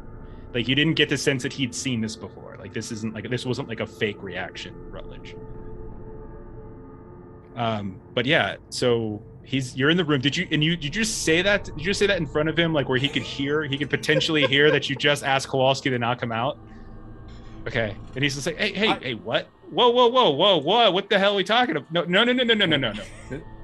Doctor, that's not me. First and foremost. Okay, this is I like to handle this with you're a man of integrity. I'm a man of integrity too. I hear that you're worried about the legal ramifications of this down the road. In my opinion, what we should be worrying about is the immediate danger. This happened to some birds. I think the immediate danger is she just asked you to hit me or something. What? Dr. Raleigh, I thought we had something. What? You flicked the dandruff off my shoulder. Whoa. What's going on here? I'm so sorry, Dr. Stubbs, but like my colleague had made mention, there are ramifications here far beyond yours or I's careers. It's public safety, and without he's gonna go running for his office door. Like there's a second office, and then he's gonna try to get in it and close the door. I'll grab him by the shirt. I'm like, I would much rather that you and I sit down and we just play rock paper scissors for the next few minutes. That's all I want to do. We're gonna do this. God. We're gonna do this properly. So we're gonna do. We're gonna do combat, but not really combat. What are your dex scores? Because I want to see if you're fast enough to get him. So what are your dex scores? It's just like Call of Cthulhu in that you 11. pick highest dex score. 11. Oh yeah. Rutledge. That's right, okay. What do you got, Kowalski? 12. You put it on the Zoom too. I did. Oh, fantastic. Oh, Blevitous. What's yours? 12. Kowalski. 12. Okay. And then what's Raleigh's? 14. Oh wow, 14. Whoa. Okay.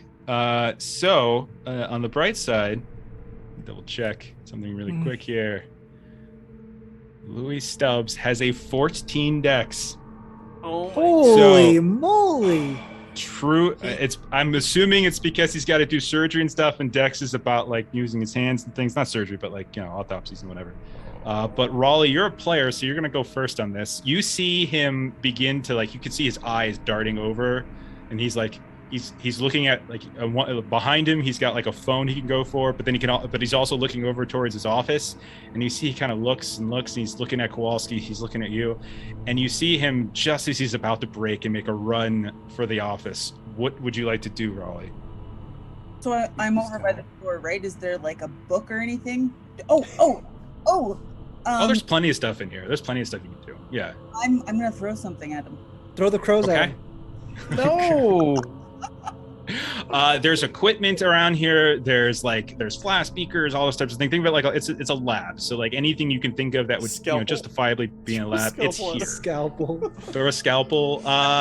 Medical saw. There probably would not be like just sitting out, but yeah, there's probably some heavy stuff and everything. A beaker, a glass beaker. Okay, you're gonna throw. Okay. Sure. Go ahead and roll ranged. I think it's ranged combat. Oh my gosh. This is not how I envisioned this. This is awful. This is not at all how I envisioned this going. You just asked to knock him out right in front of him. Hey, can you just knock him out? You're flirting with him, and now you're like, knock him out. Knock him out for me. Where am I looking for ranged? So ranged. Let's see. What's it called? It should be. Is it just firearms? I think it's firearms. Isn't it? No, there's something else. Actually, how about this? Just roll a dex. Just roll dex times 5. Yeah. No, because that's more like punching and stuff. Just roll a dex times 5. It's fine. Okay. Yeah, you throw this at, and we'll say roll a d4, and we'll say this is damage. That's gonna be blood, glass. Oh my god! You do 1 point of damage. You hit him. He's like, what the hell? But 1 point of damage is not enough, and he goes running. So his action is that he's gonna run into his office. Now his office doesn't have another way out, so it's like he's trapped in his office. But he's gonna go inside and he's going to close the door and lock the door. And so that's his whole thing. And he's got a phone in there too. So now we go to Kowalski. What is your turn? What would you like to do? Well, clearly I'm going to kick open the door. Of course you are. Oh my god. I'm going to tell him to just sit down and shut up. So is that just a strength check or? Go ahead and strength is fine unless you think there's a skill that you want to use in this particular I mean, case. I've got unarmed Athletics? combat. I'll take athletics if you like athletics. Or if your strength's better. Unarmed combat, just beat the shit out of him with his phone. With the phone. I assumed I would have to get through the door before. Yeah, you have to get through the door. The door is locked. He did. That's his action. He stepped in. So I should say, by the way, let me just give me like a quick thing with Delta Green. Delta Green, like there's just one action. Like you get it. Movement can be part of that action, but it's not usually separate unless you're trying to move like a really long distance. And usually whenever you're doing an attack, there's like presumed there might be a couple steps worth of movement as well. So like you moving to the door is part of whatever you want to do. So if it's just kicking the door down, that's your action for the round. So because I assume like he's just barely, like what I'm hoping is like he hasn't had much time to lock the door. Like he's in the middle of locking the door. I want to just run up and do a launching like donkey kick into the door so that it knocks him back along with it. I think this sounds like athletics. Do athletics test. Okay. Yeah. Oh, thank goodness. So you go flying through the air, like, and your foot's out. This giant meaty boot is out right into the door, right as his hand's going down. And it's one of those doors with the window in it. Like there's a big window and like there's like the blinds that you can drop. And he looks up and he's like, as the door opens up and smashes him right in the face as you fly it open. Roll a d4. Okay. Door damage. Beaker How much damage. health he has. Oh god. Do I get to add +2 to that for my strength? No, not in this I case. know. That's too much. Not in this I case. know. How much? How much was it?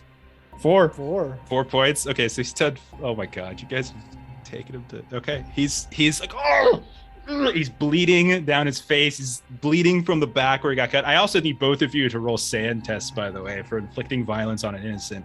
But we can handle that afterwards. Sir, I'm so incredibly sorry. Please just, it can stop here. It can stop here. Please let it. Please. Help! He's just kind of screaming. That's like he's trying to scream, but he's covering his nose. No, please stop. Please stop. Rutledge. I don't want this to go further. Rutledge. I don't. All right. So this is a lab, right? That we're in? Oh my god. You're in a lab with an attached office that he is now in, and Kowalski just because busted this is a lab, there would be a fire alarm in here. So I want to pull that. Oh, I think that makes perfect sense. Yeah, you go and you hit a fire alarm. So you walk over, pulled it, and then the whole building just starts going loud with the sounds of the fire alarm. Plus the lights kind of dim, the emergency lights come on. Absolutely. Would I don't know if this is more than one action. Would I also be able to walk over the door and just lock it?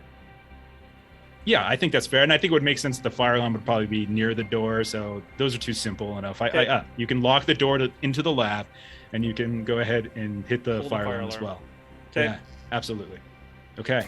It's gonna go around to the top of the round, and he just got hit with a piece of glass or something, a beaker. He just got smashed in the face. Okay. He's got how big is Rex Dart? He's a pretty big dude, right? Yeah, I think they said like size 17 or strength 17 is just. I think my descriptor on there was I am the brute's full-on. He's just a big dude. He's like probably 6.5 feet tall and just looks like he's been doing CrossFit since he was 12. Okay. I don't think I think it makes no sense for him to try to push past you. That's insane. I think what he'll try to do instead is dive for his phone and see if he can get if he can grab his phone. So he's reaching for his phone. He pulls the phone up to his ear. He's like, help! I'm being attacked! Help! And he's just screaming in. And that's his turn. Raleigh, actually, Raleigh, you would technically go first. I'm sorry. Yeah, Raleigh, you should have gone first before he would get to do that. Bro, what would you Beaker! like to do? Different route now. No, I'm gonna search around for if there's like in the lab. Okay. Oh, what kind of lab? I'm gonna sorry? look in the if there's drugs, different. You want to try to find a sedative to knock him out? Is that what you're saying? Okay. God. This sounds more like a luck test, whether this is in here rather than a search. So roll a luck and see if you get lucky. Maybe there's something in here that. Oh no! Yeah, you see that there's some syringes. There's some vials like right there, and some syringes right on the table, and you're pretty confident this would work. Oh my God! Why? Yeah, they're right Stab there. You him. see them, and you're like syringe. You've got a syringe. You've got the little vial. You start putting the vial into the syringe, and you're good to go. And Can we talk out of our turn? What's that? Oh yeah, you guys can All talk. right, I gotta Talk go. Doctor, are you sure? Are you sure this is what you want to do? I would stake my reputation on it, sir. Oh, that's Dr. Jones to you.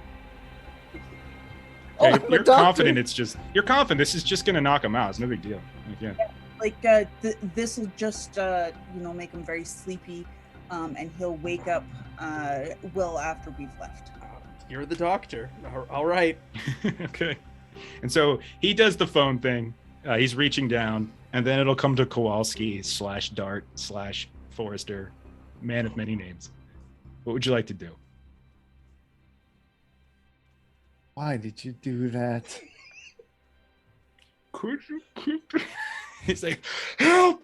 And he's hitting the phone too. By the way, you're not sure if he's gotten anybody. He's like panic dialing, because it could be like he has to hit a button to dial out and stuff. And he's like panic. Hello, Yeah. Hello? Janet, God, A help! giant meaty hand just kind of grabs the phone, pulls it away. Yeah. Sir, we could have just played paper, rock, scissors. I didn't want to kick a door into you. So just sit here, and he's going to kind of like just press his body weight down on him. I don't want you to be hurt any further than what's happened. I'm sorry. I'm genuinely sorry. So just let's calm down. Let's calm down. Okay. Please. And yeah, all that happens. You don't have to roll anything for that. You're big enough to be able to take that from him. Your skills are high enough. And he's like ineffectually kind of swatting at you. He's a 55-year-old man. He's not, he's not the strongest. Rutledge, it's technically your turn. Is there something else you want to do? You just turn the alarm on. You just lock the door. You see everything that's happening. So you see Raleigh moving towards him with a syringe. Oh my God! And Dart is sitting on him, but he still has the phone in his hand. No, Yeah, he's basically- pulled. You pulled Yeah, the phone. I pulled the out, phone obviously. away. This is not a good She said situation. she's just going to knock him out, so I'm just kind of keeping him held in place. she's I holding- trust the good doctor. I did lock the door. Mhm.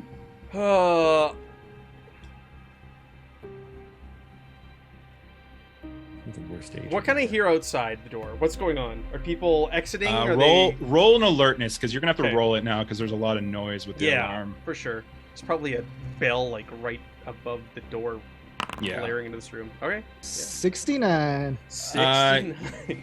As far as you can tell, you hear nothing other than what sounds like footsteps and things, people moving. You can't discern anything more specific than that. Just kill him. End him. No. No, we shouldn't do this. Use that syringe. I mean, I trust her when she says it's just going to knock him out. She does She too, very yeah. much believes that. Yeah. All right. Oh God. Can I go into the office and rip the phone out of the wall? Of course. Yeah. You go Okay, in the that's office, all I just wanna do. Rip So it I'm- out of the wall. I'm in there also now, and I've just ripped it right out of the wall. Okay. Raleigh, do you go inject him at this point?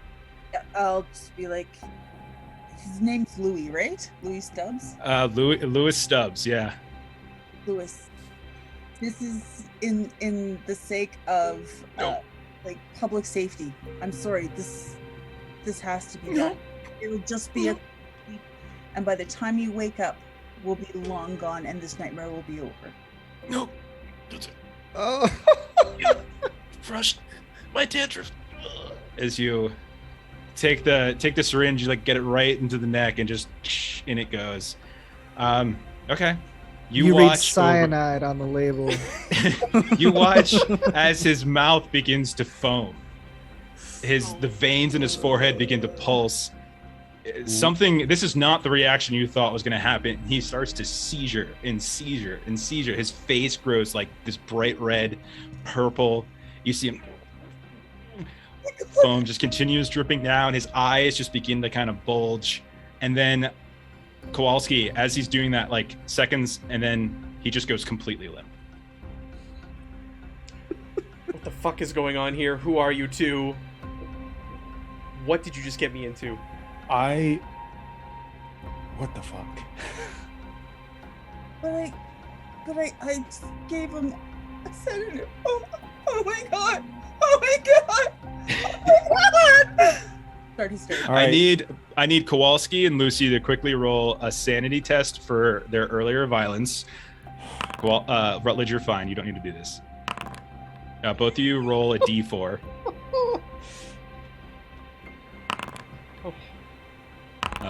Take that amount of sanity damage just from the initial violence. Now I need all three of you, since all three of you contribute to this guy's death, and he's clearly dead. Go ahead and roll a sanity for killing very clearly a guy who seems. And Rutledge, you know for certain this guy. Like, you could tell his reaction. He had no idea what the hell was going on. I know. Okay. Give him more. Okay. Did anybody lose or anybody fail? Excuse me. Yep. Okay. Whoever failed, go ahead and roll a d10. Oh my god! Oh.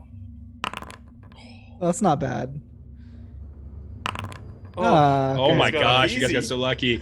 And then Rutledge, you passed. You Yeah. still take one though. You still take one. Okay. Okay. Neither of you have disorders, right? Neither Dart No. nor Raleigh. Okay. Then the 3 and the 2 often, and if you have a disorder, would trigger like an acute episode of disorder. But since neither of you have them, you're both okay. But nonetheless, like, you just suffered a lot of sanity. The 2 of you, I mean, the 3 of you know this, but the 2 of you especially, you know that you directly contributed to this guy's death. And this guy seemed like an innocent man, and he seemed like a particularly nice guy, Raleigh. And Rutledge, you know that you indirectly contributed. So this is a moment. So like the idea of sanity loss, like how that manifests, is sort of up to you. Why? Just While this is happening, we'll cut back while you guys think about what you did. I think Ryder would be sending a text message to them to Okay. Dart. How's it going? And that clicks in. That comes through right as you're just sitting there holding this dead guy in your hand that you've just been like holding down. And you get like, how's it going from whatever name Ryder's using. But yeah, would you just leave the police station? You said you might go to the medical officer, so would you be headed over that direction?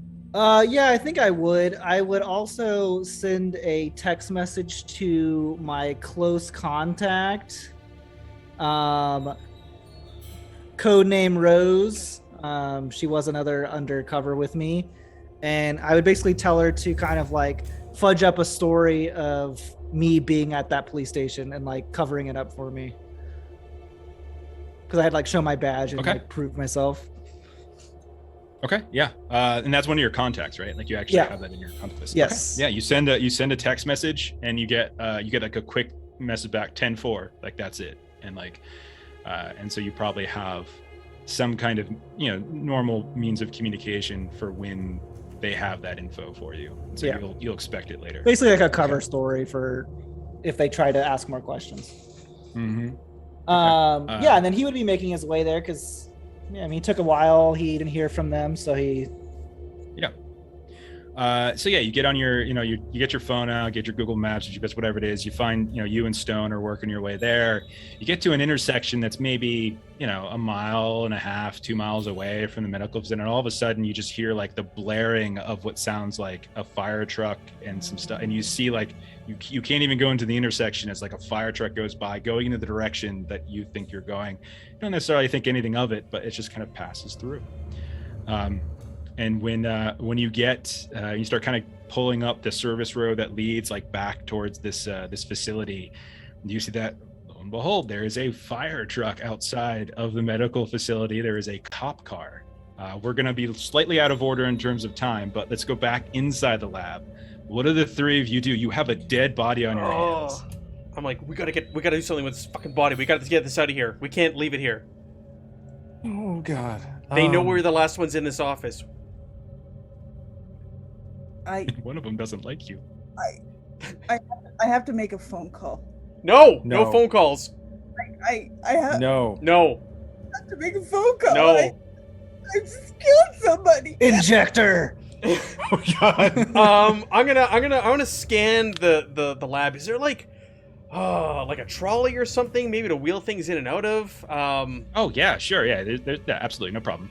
Yeah, something like that. I'm sure they have stuff for moving either equipment or for moving bodies. You might find like an empty bed, something like that. Anything like that you could probably find in here pretty I'm easily. gonna say to Kowalski, get him on there, cover him up. Let's get him out of here.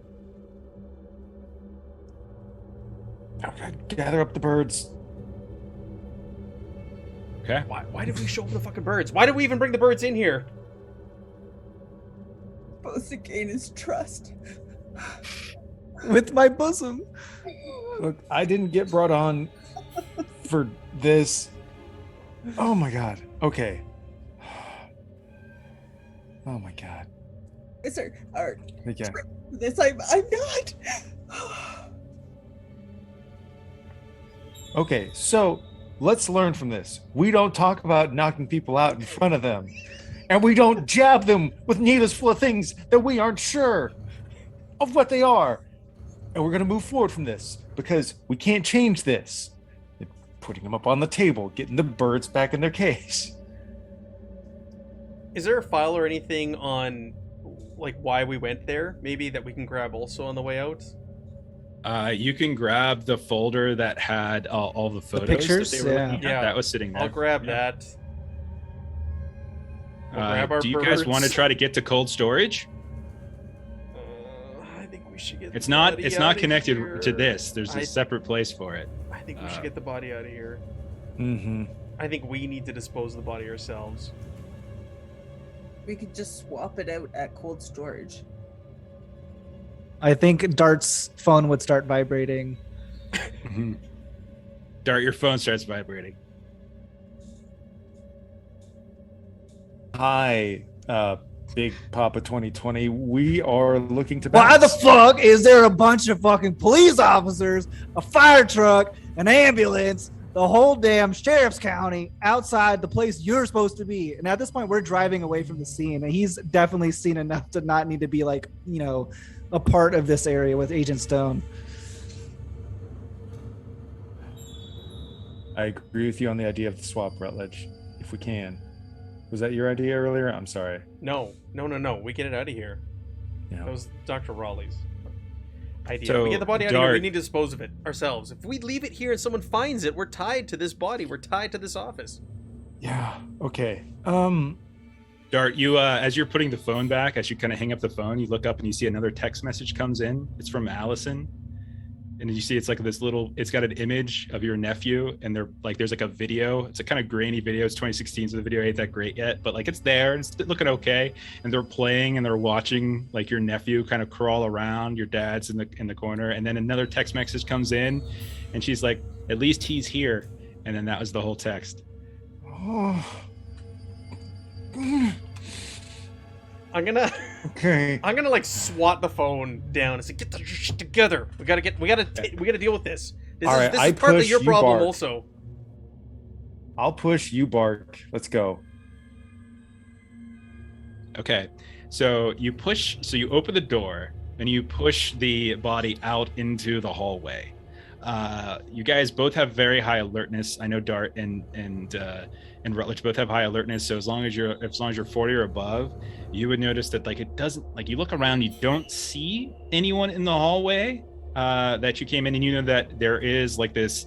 It's not that far from the front of the medical examiner's the county office itself to this specific lab in his office, and you know like heading to your right and then hanging another left, and you just take a straight shot will take you out front, and then you know that there's this other long hallway that seems to go further back into the complex, and you don't even know what's back there, but you don't see anything.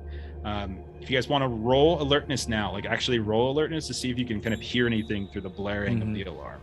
And you're welcome to do this too, Raleigh. Like you're free to do it too. I'd also like, because we're in the office and we're gonna go in a hallway also. I want to see.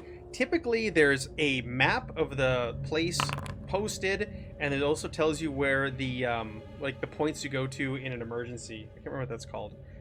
Yeah. Outside. Okay. I want to see that. Evacuation. Evacuation points. Yeah. Yeah. Okay. I want to look for that while we're there. Okay. Also, roll alertness while we're at it. There appear to be two. Yeah, you can easily find that. That doesn't even require. So you're going to find two things. You're going to see that one of them is just out the front door. It sort of depends where you're at in the building. And then the other one is going to be, there's apparently a rear entrance, like an employee only entrance that goes back to what looks like some kind of like loading bay in the back. Likely where like some like corner vehicles and stuff kind of pull up in the back. They might deliver things back there. You also notice with your critical success that that cold storage is in the rear of the building, and you know precisely where it is with your extra critical success. And you guys do hear, like, in between this alarm, the sounds of sirens in the distance. Like you can kind of hear the faint sounds. Like critical success, I feel like you could probably you're on a timer. Okay, so I'm gonna give them the rundown of everything I see on the map. Okay, look, this is what we're dealing with here. We got this. There's gonna be people here. There's gonna be people here. We got cold storage over there. We might have a chance of getting out back here. Employee only entrance. Where do we go? All right, Ryder, while this is happening, you pull into like you're right by we'll say you're on the service road, you and Stone. You can see that there appears to be like guys like firefighters getting out of like the truck, and they're like kind of getting their suits on. Looks like they're talking with some of the people that probably work here that are out front of this medical examiner facility. You see that lime green 2010 Volkswagen Beetle sticking out like a sore thumb in the middle of the parking lot. You don't see anybody in it, and you don't see any of your fellow agents within that crowd out front. You would probably presume that they might still be inside. Right. But And it looks like yeah, go ahead. Yeah. And it looks like there's definitely the front. There's no way I could, like, that is all occupied by all of this emergency. It looks like a staging area. It's a small parking lot. It's a small parking lot. It looks like the fire truck is like taking up the whole center lane of that parking lot. And then there is like one cop vehicle nearby as well. That's not even parked. That's just sort of off to the side. And they're all kind of there, and looks like they're getting ready to go inside and just investigate the alarm. I think he's going to, after the lack of response from Dart, he's going to just attempt to drive the car in some, like the back or somewhere where it's like definitely where none of the action is, like hoping maybe they do something or come out, because he has no idea. They're obviously not coming out the front, but he has no idea like how he can be of use. But if their car looks like it's inaccessible, he's going to try and be able to be like a getaway driver and try and find somewhere that looks like quieter, that the emergency situation is not near. Does that make sense? Yeah, you can roll an alertness. See if you can find like where you think a suitable secondary exit is. Okay.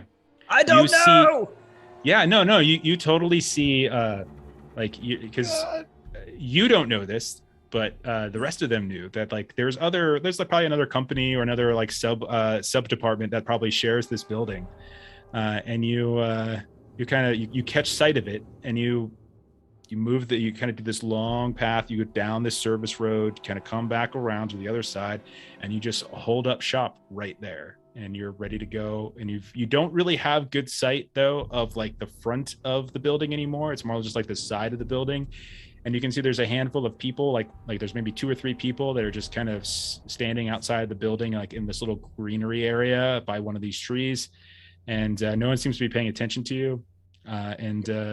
Yeah, you and Stone just park up there, no problem. Inside, you guys, what are you doing? What's the plan? We're heading to the back of the building. Sure. And so you're pushing the body of Louis Stubbs, on this stretcher, this gurney, all the way to the back. It's wheeling in. No problem. Let me ask you this: so on the map of this facility, what are the various rooms near the back of it? Okay.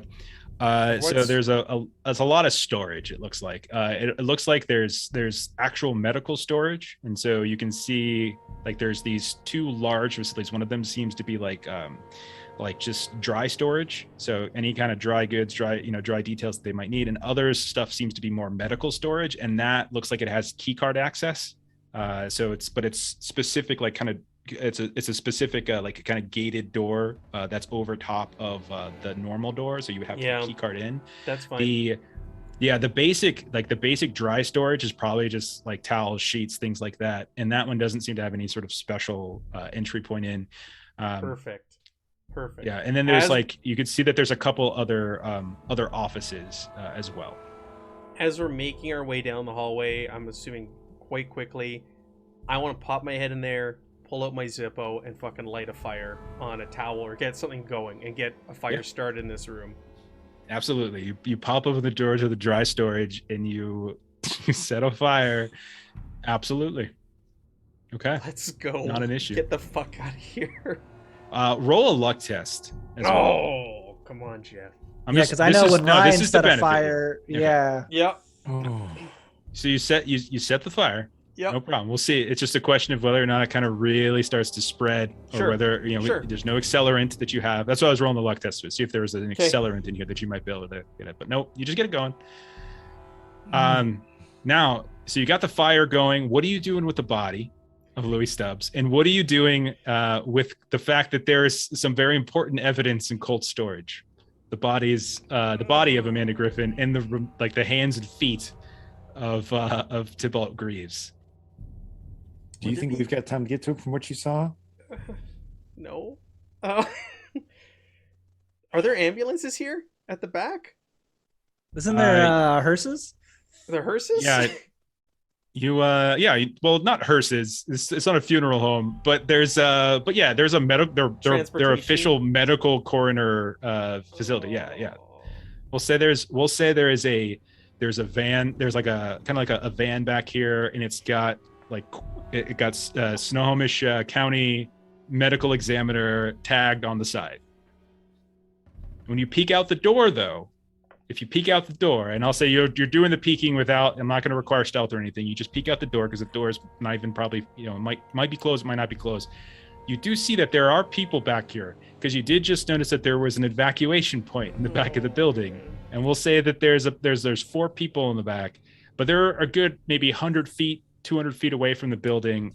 Looks like they're down in a slight kind of like rain catch area.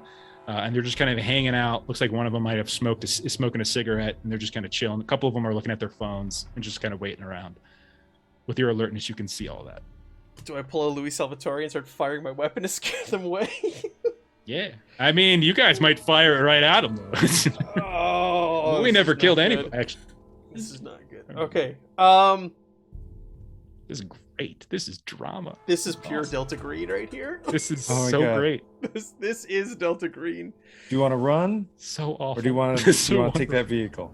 Poor Louis Stubbs. We take the vehicle We need these guys. and we get the bodies. We need to get rid of these guys. These people at the No, back. we're just gonna drive past them really fast. Oh, Yeah. Okay. We can always come back. We can break in. Whatever. It doesn't matter. We can come back here and look at the bodies after hours. But we got to get out You of here. guys hear the sounds of boots from the other side in the hall. You hear people have entered the building. You imagine it's most likely firefighters doing a sweep. What would you like to do? Oh my Time is of the essence. Let's get in the van and get out of here. Throw the body in the van and get the hell out of here. All right, Louis Stubbs' body? Okay. Who's gonna drive? I'm driving. Okay, I'm in the back with the body of the back of the van. I want everyone to do a stealth test on your way out. Oh God. Ooh. Okay, stealth. Let me scroll down. Oh! Oh! A 1 out of 10. Wow, Megan. Oh my gosh. Oh, look at you Okay. guys. You did something good. That is amazing. Oh. How'd you do, Matt? 6. Oh wow, 16. I didn't even notice that one. Oh yeah, you guys are great. You open the door. Do you wheel the body out, or you just carry the body? If we know there's a car that's close to us, that we could just get it in. Yeah, it's probably. You saw it out. It's out back. Yeah, no problem. Okay, so you get out. You go over to the van. Okay, it's like a minivan basically. And again, those other people are about 200 feet away. 200 feet away, so they're not paying attention to you. You got the body over the back, so the it's blaring. The emergency alarm is blaring. You hear the sounds of boot prints. You hear the sounds of firefighters calling out stuff to each other, like "Go east, I got east," that kind of stuff. And then you get up to the van and it's locked. What do you guys do?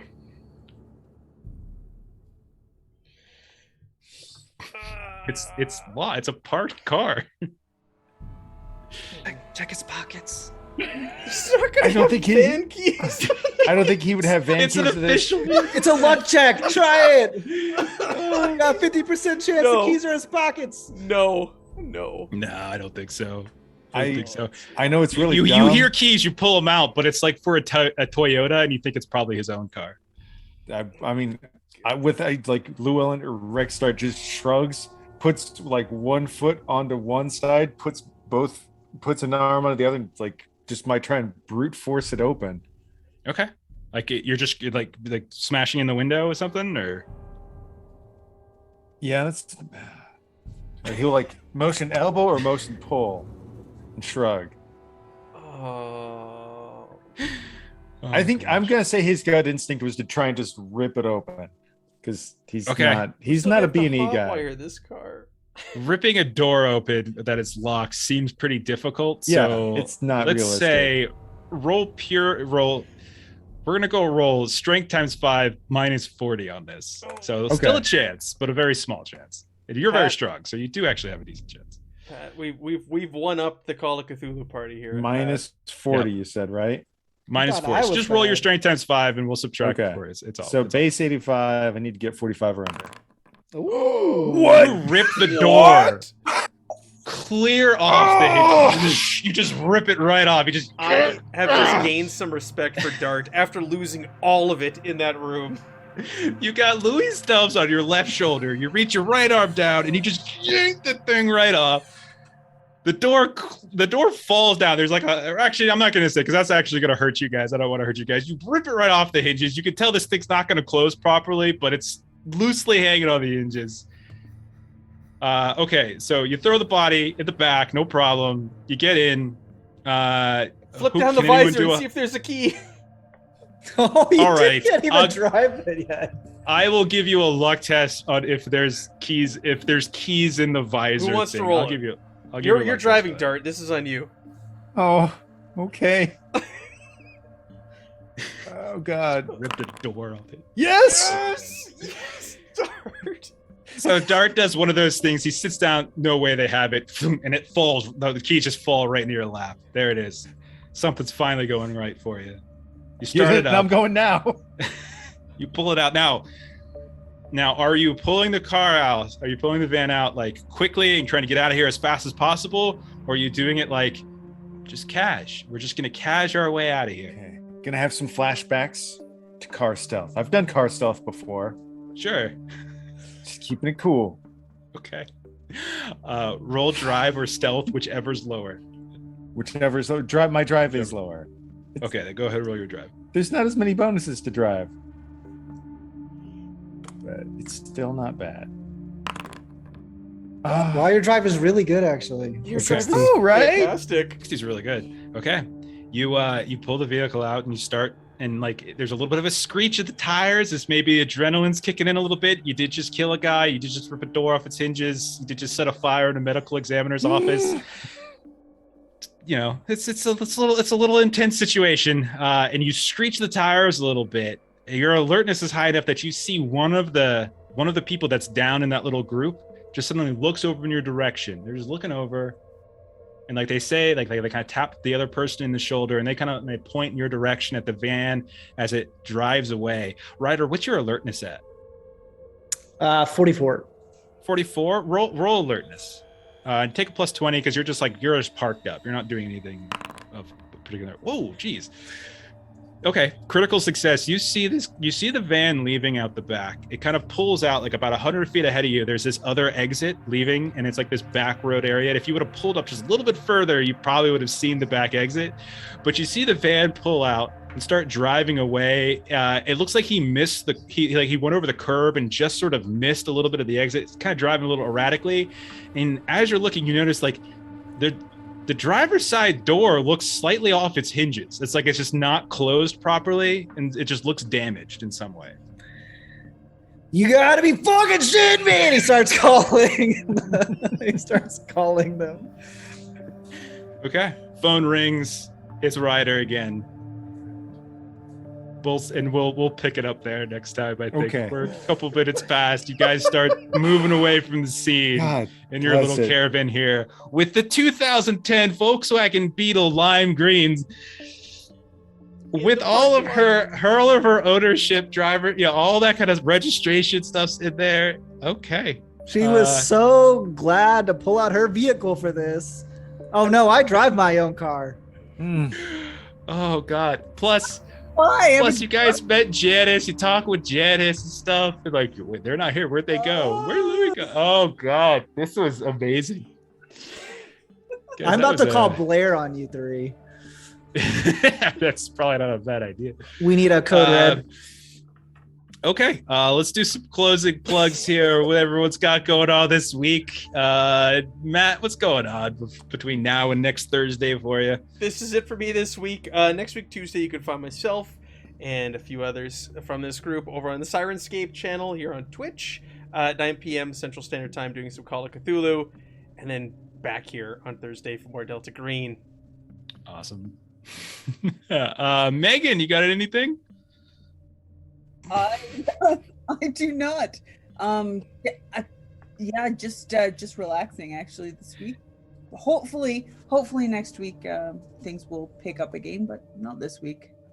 I gotta say, Megan, that was fabulous. Everything like that was absolutely. It was like such like the highs and lows of the seeds you had with the stars. I'm like, oh, look at that. She's like flirting with them. She might kind of, and then, oh God, she wants to. Oh God, she killed. Oh, okay. Just didn't expect to go there. That was fantastic, though. Evan, what do you got going on? I don't know. I'm just gonna drive away. I'm not a part of that group anymore. Me and Agent Stone are gonna have our own spin-off show. The real thing, the real mystery, while they go to jail. Yeah. We'll do the three of them at like 9 p.m. Central. Then we'll do the late show with you and Aaron at like 11. No, we have no Alien this Sunday because Canadian Thanksgiving. Benji knows that, of course. He's Canadian, just like the lineage of the River Bees. And then Tuesday we'll be playing with my River Bee. I didn't make Ryder River Bee. Probably should have, but that's okay. If he dies, a River Bee can come back. Still could be a River Bee. That could be his real name. He just keeps it really quiet. It's his real name. Yeah. Okay. Jeremy, what do you got going on, man? I'm just, playing games with you fine folks whenever I can. And, if you're watching Delta Green, I assume you like the occult and you like investigations. If you also like independent comics, you can check out Black Blizzard on Kickstarter. Issue 2 is funded, ready to go. 3 is already in the works. And if you missed the first one, no worries. You can pick it up there. Perfect. And then as for me, tomorrow night, I'm going to be running more Delta Green over on my own channel, twitch.tv/the Lollygaggers. We're doing this long campaign called Impossible Landscapes, involves the King in Yellow, very sanity driven. Saturday, we're doing Blades in the Dark. And on Monday, we are back to Ultraviolet Grasslands. Jeremy is also in that game as well, where he plays a cat. So a really good cat. Yeah.